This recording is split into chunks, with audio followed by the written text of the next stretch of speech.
మొన్న మీకు first log వచ్చేసి బోట్ మీద చేపలు ఏం చెప్పాను కదా, ఇది రెండోది. చూడండి మీకు అక్కడ చేపలు కనబడుతున్నాయి చూసారా, ఆ బుట్టలతో అమ్ముతారు. వాటిని నెత్తుకొల చేపలు అంటారు. నెత్తుకొల చేపలు ఉంటారు వీటిని ఇలాగే బుట్టల్లో అమ్ముతూ ఉంటారు. అవి రేయలేవి ఇలా తీసుకుని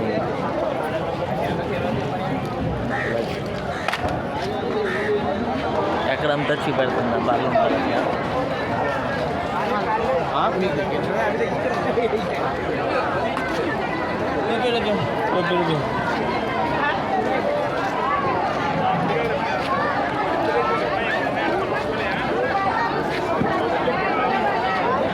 చిన్న చిన్న సరుకు అంతా కూడా